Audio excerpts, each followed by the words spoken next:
네, 여러분 안녕하세요. 기쁨과 소망이 샘솟는 이삭의 샘 김이삭 목사입니다. 오늘 말씀은 누가복음 6장 27절부터의 말씀입니다. 그러나 너희 듣는 자에게 내가 이르노니 너희 원수를 사랑하며 너희를 미워하는 자를 선대하며 너희를 저주하는 자를 위하여 축복하며 너희를 모욕하는 자를 위하여 기도하라. 너의 이 뺨을 치는 자에게 저 뺨도 돌려대며 내 겉옷을 빼앗는 자에게 속옷도 거절하지 말라.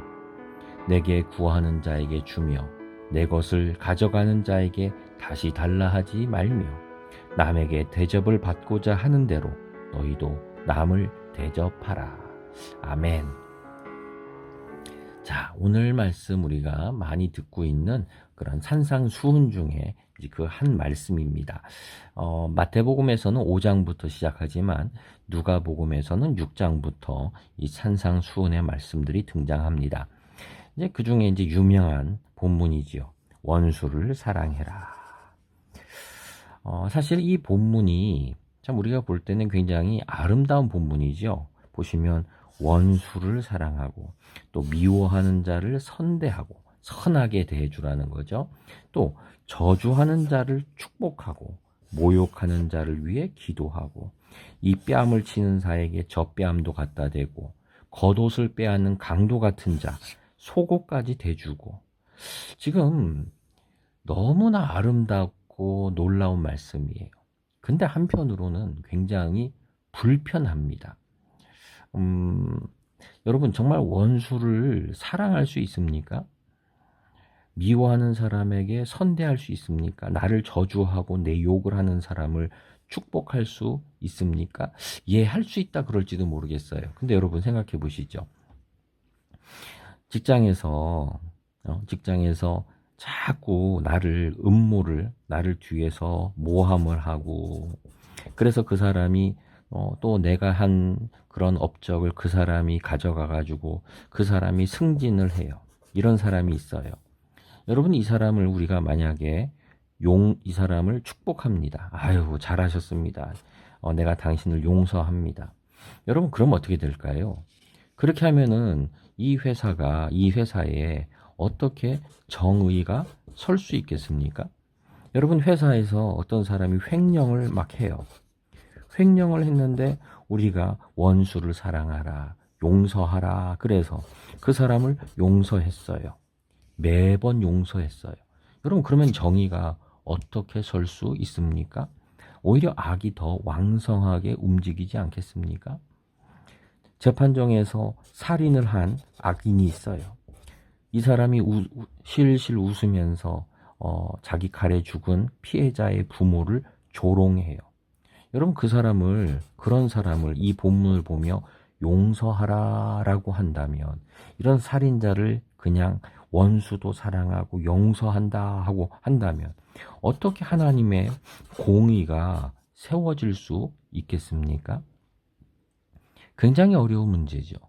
우리가 용서하고 사랑하고 이런 말씀을 많이 듣다 보니까 우리가 그렇게 해야 된다라고 생각하지만, 그렇게 할 때에 이 공의가, 하나님의 정의가 세워지지 않아요. 회사도 이렇게 하면은 망하는 거예요. 하물며 하나님의 나라에 무조건적인 이런 용서를 구하지도 않는 사람을 내가 용서한다는 게 과연 하나님의 공의를 세울 수 있는 일일까요? 이 생각을 해봐야 돼요. 저는 그래서 이 본문을 읽으면서 우리가 원수를 사랑하라. 일단 저는 참 이 원수를 사랑한다는 본문 내 힘으로 못하겠다라는 생각도 들고요. 또 이러한 본문이 갖는 이 본문이 갖는 불편함이 계속 마음에 남아 있어요. 자, 그럼 어떻게 이 본문을 이해해야 할까요? 전 두 가지를 생각해야 된다고 생각합니다. 첫 번째는 뭐냐면요, 바로 이 시작을 하면서 등장하는 그러나라고 하는 이 말이에요. 그러나, 이 앞에 무슨 말이 있길래 그러나라는 말을 사용할까요? 예, 지금 이 6장 27절 앞에를 보면은 그런 말씀이 많이 등장해요. 화 있을진저. 지금 이 저주받은 자들아 라고 하는 거죠. 왜 그러냐면은 아주 악을 저지르는, 하나님 앞에 악을 저지르는 악행하는 자들이 많이 있었어요. 그래서 그 자들에게, 그런 사람들에게 하나님의 화가 있다, 하나님의 저주가 있다 라고 하는 얘기를 해요. 악인들이 넘치고 있었던 거예요. 그런 악행들, 악을 저질러서 다른 사람을 상하게 하고 그 마음을 무너지게 하고 하나님 나라를 상하게 만드는 그런 악행들이 있는데, 그러나 이런 악을 저지른 자들이 있지만, 그러나 바로 그러나예요. 이런 악행에 비해서 그러나 너희는 뭐예요? 선행을 하라는 거죠. 선행. 너희는 다르다는 거죠. 그들과 다르다. 그래서 너희에게 이 악인들과 다른 행동하기를 원한다라고 하면서 이런 악행에 대우되는, 세상에 악이 넘쳐요. 근데 그런 악과 다른 그리스도인의 행동을 해라. 그런 행동을 기대한다라고 하면서 우리에게 말씀하신다는 거죠. 이게 첫 번째 이해예요. 두 번째 이해는 뭐냐면은 여기 등장하는 우리 사랑이라고 한번 해볼까요? 여기 등장하는 이 사랑, 누구의 사랑입니까? 여러분, 내 사랑일까요? 내가 사랑이 많아서 용서하는 걸까요?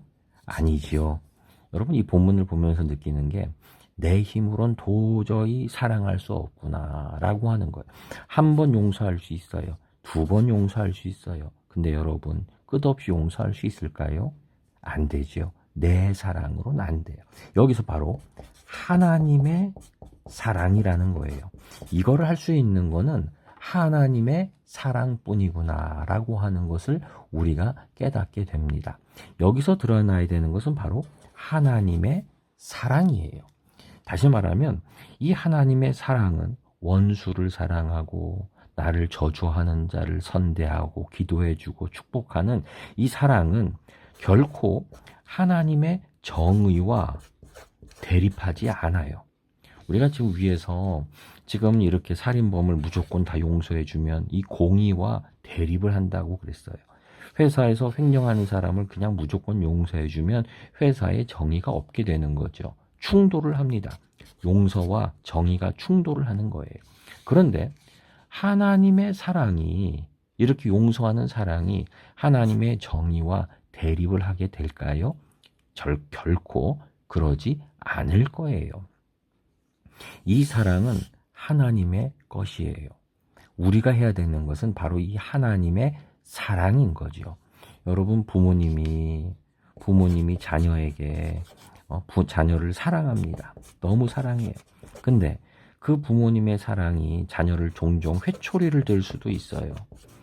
여러분, 회초리는 미움일까요? 서로 대립하는 걸까요? 아니죠. 부모님은 사랑하기 때문에 회초리를 들기도 해요. 똑같은 거예요. 마찬가지로 하나님의 사랑은 정의와 다르지 않아요. 하나님이 용서하라 그랬지만 하나님은 또한 정의를 세우십니다. 악인을 심판하시고 그들을 때리시고, 왜요? 그들이 돌아오기를 바라시기 때문이지요. 우리는 이 본문에서 이 본문을, 이것을 깨달아야 됩니다. 하나님, 이 땅에 하나님의 사랑만이 나타나게 하옵소서. 우리는 내 사랑을 드러내는 게 아니에요. 내가 막 용서할 수 있어서 내 사랑을, 내 용서를 드러내는 게 아니에요. 우리가 하는 것은 하나님의 사랑이 이 땅에 드러나기를 원합니다.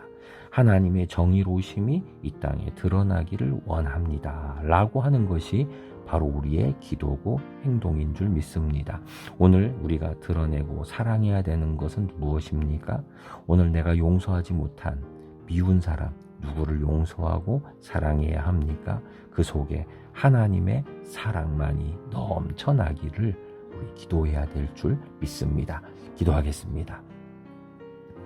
하나님, 주님의 말씀을 들으며 내 힘으로, 내 사랑으로 용서할 수 없고 사랑할 수 없음만을 깨닫게 됩니다. 주님의 사랑만이 나타나기를 원합니다. 이 사랑 없는 땅에 주님의 사랑이 나타나게 하시고 주님의 의로우심이, 공의로우심만이 드러나게 하옵소서. 예수님의 이름으로 기도드립니다. 아멘.